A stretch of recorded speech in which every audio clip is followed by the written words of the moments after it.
Hello friends, good morning. आज का topic है नाभिक स्नेही प्रतिस्थापन अभिक्रिया S1 व S2 SN2 अभिक्रिया। देखिए, एक क्लास 12 बेसिक फर्स्ट ईयर के लिए बहुत ही इम्पोर्टेंट है। क्लास 12 के बोर्ड एग्जामिनेशन में एक क्वेश्चन ज़्यादा से ज़्यादा पुटअप किए जाते हैं।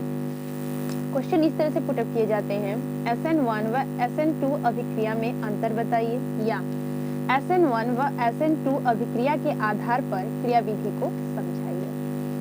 तो देखिए, नाभिक स्नेही प्रतिस्थापन अभिक्रिया क्या होता है। वे रासायनिक अभिक्रियाएं जिनमें नाभिक स्नेही अभिकर्मक जैसे OH, CN आदि क्रियाधार अभिकर्म पर आक्रमण करके उत्पाद का निर्माण करते हैं, नाभिक स्नेही प्रतिस्थापन अभिक्रिया कहलाते हैं। तो नाभिक स्नेही प्रतिस्थापन अभिक्रिया, देखिए, OH, CN आदि क्रियाधार पर आक्रमण करके, ये जो क्रियाधार वर्ड आया है, देखिए, सपोज दैट हम C2H5Br का OH से रिएक्शन करा रहे हैं, तो क्या होगा, क्रियाधार इसमें क्या होगा, C2H5Br means ethyl bromide. Okay, तो क्या है, वे रासायनिक अभिक्रियाएं जिनमें नाभिक स्नेही अभिकर्मक जैसे OH, CN आदि क्रियाधार पर आक्रमण करके उत्पाद का निर्माण करते हैं, नाभिक स्नेही प्रतिस्थापन अभिक्रिया कहलाते हैं। न्यूक्लियोफिलिक सब्स्टिट्यूशन रिएक्शन कहते हैं। इसे SN से प्रदर्शित करते हैं। देखिए, जो S है उसका यहाँ पे मीनिंग होता है सब्स्टिट्यूशन। सब्स्टिट्यूशन मीन्स प्रतिस्थापन, और N जो है उसे हम न्यूक्लियोफिलिक या नाभिक स्नेही कहते हैं। यह दो प्रकार का होता है, SN1 व SN2।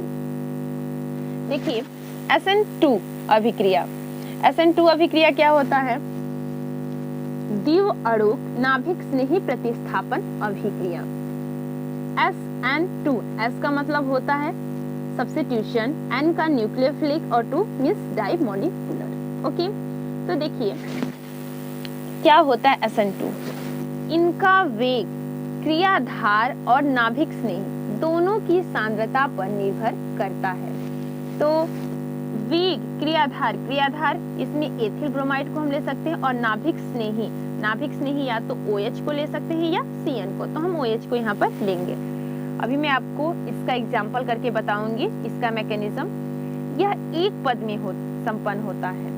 इसमें संक्रमण अवस्था प्राप्त होता है, मीन्स एक इंटरमीडिएट कंपाउंड SN2 अभिक्रिया में हमें प्राप्त होता है।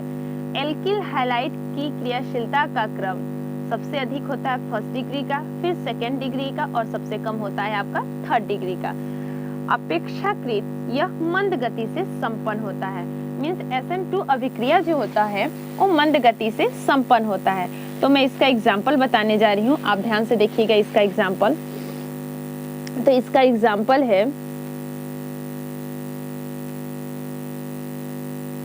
Example of SN2 reaction.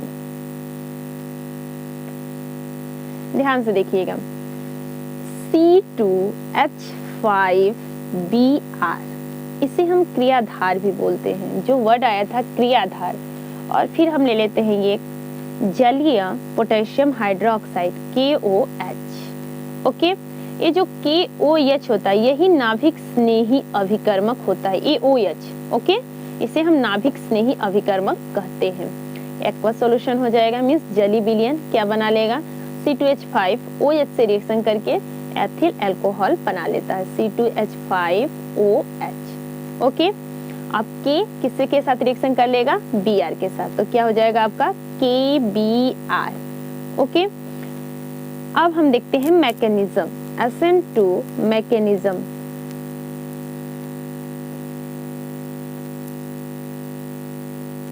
इसका मैकेनिज्म कैसे करते हैं, तो देखिए, जो KOH है इसको हम तोड़ते हैं सबसे पहले।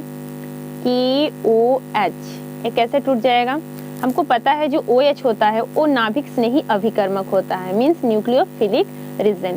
तो ये टूट जाएगा आपका K प्लस आयन और प्लस करके यहाँ पे OH माइनस आयन। ओके, ये न्यूक्लियोफाइल रीजेंट होता है। यह नेगेटिव उदासीन हो सकता है और इसमें इलेक्ट्रॉनों की संख्या अधिक होती है। अब हम लेते हैं C2H5Br को। देखिए C2H5Br को हम ऐसे लिख सकते हैं CH3 CH2 और यहाँ पे क्या ले लेंगे Br। ओके, अब यहाँ देखिए ये हो गया CH3 CH2 Br। ये क्या है क्रियाधार, जो वर्ड बोला है क्रियाधार। क्या यहाँ पे बोला था SN2 में कि इनका वेग क्रियाधार और नाभिक स्नेही दोनों की सांद्रताओं पर निर्भर करता है। क्रियाधार A हो जा रहा है और नाभिक स्नेही क्या हो जाएगा आपका यहाँ पर HO यानी माइनस। ये क्या हो जाएगा आपका OH माइनस HO लिख सकते हैं आप। तो ये देखिए ये नाभिक स्नेही होता है, मीन्स ये नाभिक की ओर अट्रैक्ट होगा।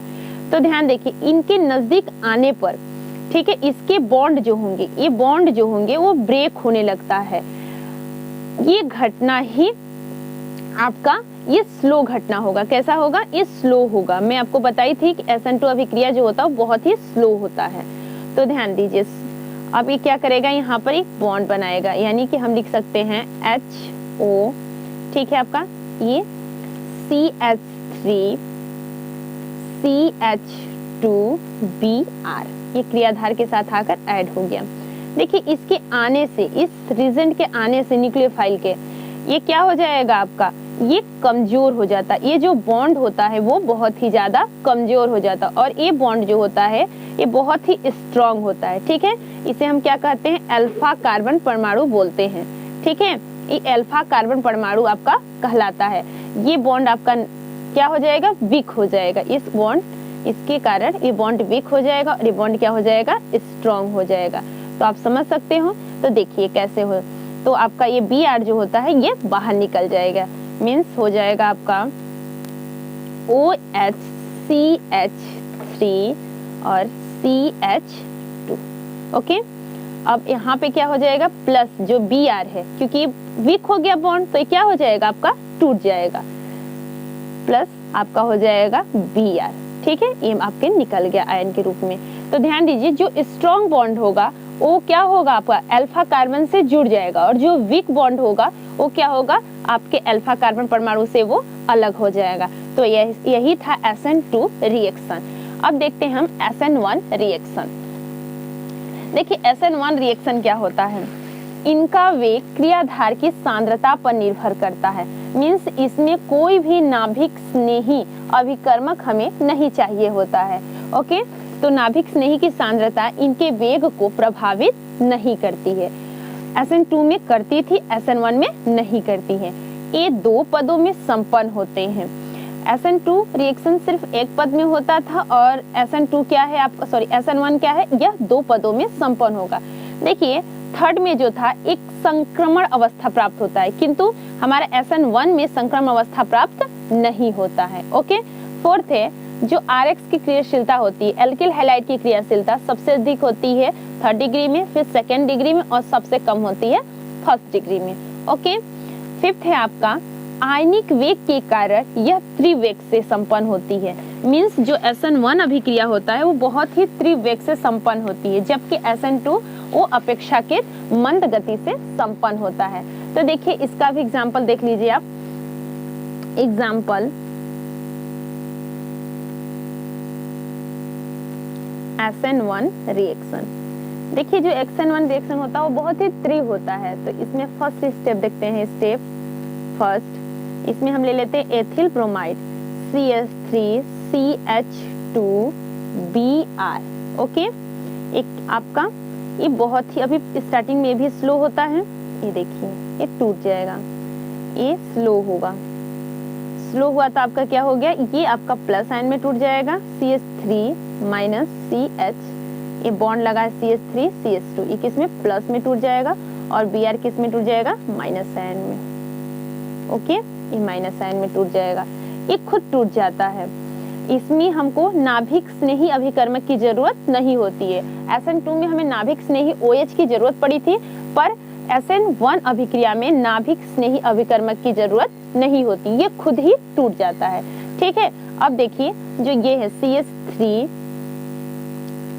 CH2 प्लस आयन, ये क्या होगा, ये OH से रिएक्शन करेगा और डायरेक्टली ऐड हो जाएगा। ये रिएक्शन बहुत ही फास्ट होता है क्योंकि ये आयनिक रिएक्शन है, फास्ट। और ये क्या हो जाएगा, CH3 CH2 और यहाँ क्या बना लेगा आपका OH। ओके, ये एथिल अल्कोहल बन गया। तो ये SN1 अभिक्रिया की आपकी क्रियाविधि थी।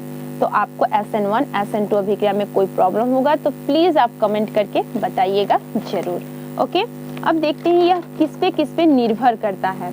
तो ध्यान से देखिए, जो SN1 अभिक्रिया होता है वो किस पे निर्भर करता है। मीन्स SN1 अभिक्रिया SN1 और SN2 अभिक्रिया को प्रभावित करने वाले कारक। तो देखिए इस factors influencing SN1 and SN2 reaction, means इसको कौन कौन से फैक्टर प्रभावित करते हैं। तो फर्स्ट है नेचर ऑफ सॉल्वेंट, घोलने की प्रकृति।